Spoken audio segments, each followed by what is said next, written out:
हमारी कहानी का नाम है मुफ्त का माल। एक बार की बात है, नदी किनारे बहुत सुंदर गांव था। चारों तरफ हरे भरे खेतों से घिरा हुआ, भिन्न भिन्न प्रकार के फूल, फल, पेड़ पौधों से सजा हुआ। यूं कहो कि प्राकृतिक सुंदरता से परिपूर्ण। उसी गांव में रहता था एक पंडित और एक पंडितानी। जानते हैं पंडित जी कैसे दिखते थे? ऐसे जैसे गोल मटोल मटका। और पंडितानी ऐसी दिखती थी कि छुए तो चटक जाए। परंतु दोनों अपने अपने फन में पूरे उस्ताद। एक रोज की बात है, पंडित के यहाँ एक जजमान के घर ब्याह का अवसर आया। फिर क्या, पंडित जी की खुशी का कोई ठिकाना ही न रहा। पता है क्यों? क्योंकि उसने सोचा ब्याह में दक्षिणा तो मिलेगी ही, थोड़ा शुद्ध घी भी मिल जाए तो आनंद मंगल हो जाए। स्वादिष्ट लड्डू बनाकर महीने भर खा सकेंगे। उसने पंडितानी से कहा, अरे भगवान, तुमने सुना? पकौड़ी मल सेठ के घर उनकी बेटी का ब्याह करवाने जा रहा हूं। तुम साथ चलो। विवाह का मौका है। सेठ जी के घर दूध और घी की गंगा बहती होगी। हमें थोड़ा घी मिल जाए तो मजा आ जाए। और वैसे भी मुझे थोड़ी कमजोरी सी भी महसूस होने लगी है। शुद्ध घी के लड्डू खाकर शायद सेहत कुछ ठीक हो जाए। पंडितानी बोली, आपका विचार तो नेक है, लेकिन इतने सारे लोगों के बीच हम घी कैसे चुरा सकेंगे? और अगर पकड़े गए तो कितना अनादर होगा। पंडित बोला, यह चिंता मेरी है। मैं ब्याह करवाने मंडप में बैठूं, तब तुम सावधानी पूर्वक वैसा ही करना जैसा मैं कहूं। बाकी सब मैं संभाल लूंगा। और फिर देखना हम अपना काम कैसे कर दिखाते हैं। थोड़ी देर बाद दोनों सेठ पकौड़ी मल की हवेली पर पहुंचे। फूलों से सजी हुई भव्य हवेली, तरह तरह की आरामदायक वस्तुएं, नौकर चाकर की रेल पेल, अनगिनत रिश्तेदारों की भीड़। लग रहा था कि मानो पूरा गांव ही सेठ जी की बेटी की शादी में आमंत्रित हो। वो भी एक से बढ़कर एक कपड़े और गहने पहने हुए। अब ब्याह का समय हुआ। पंडित मंत्र पढ़ने लगा। घर के सभी लोग मंडप में आकर बैठने लगे। औरतों ने गीत गाना शुरू कर दिया। अंदर रसोई घर में कोई ना रहा। पंडित ने मौका पाकर हवन के मंत्रों के बीच एक मंत्र अपना भी घुसेड़ दिया। घी चुराओ स्वाहा, घी उड़ाओ स्वाहा, घी चुराओ स्वाहा, जल्दी जल्दी घी चुराओ स्वाहा। शादी के मंत्रों के बीच पंडित का संकेत पंडितानी ने तुरंत समझ लिया और महिलाओं के बीच से सटक कर रसोई घर में पहुंची।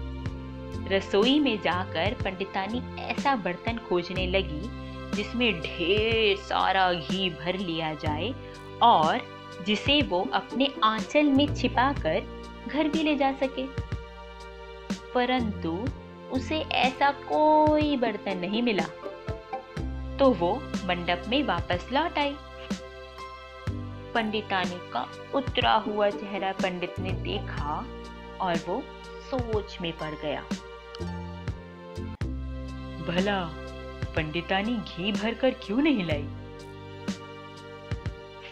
तभी पंडितानी ने अपना करिश्मा दिखाया और अपनी बात पंडित तक पहुंचाने का उपाय निकाला।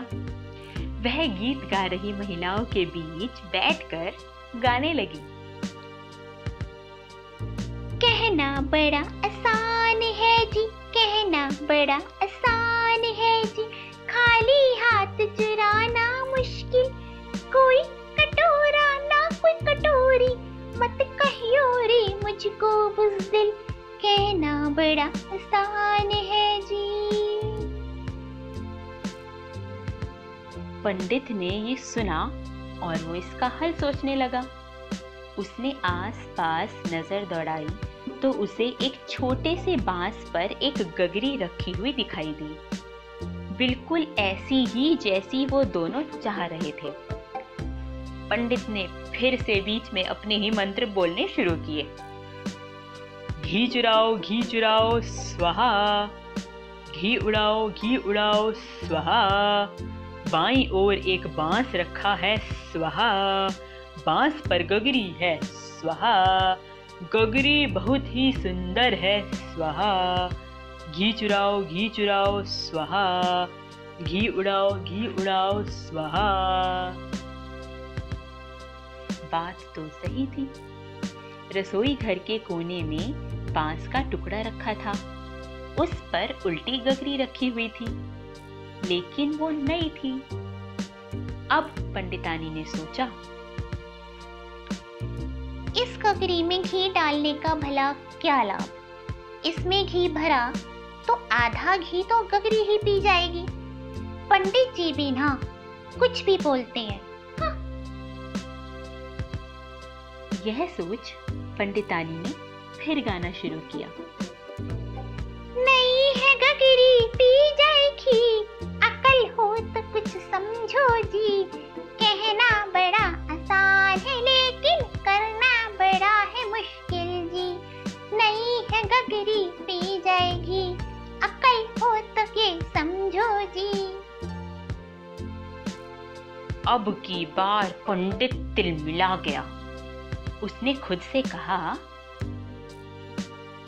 गगरी घी पी भी गई तो तेरे बाप का क्या जाएगा, घी तो सेठ जी का है ना। फिर पंडित ने क्रोध शांत करके घरवाली को समझाने के लिए फिर से मंत्र बोलना शुरू किया।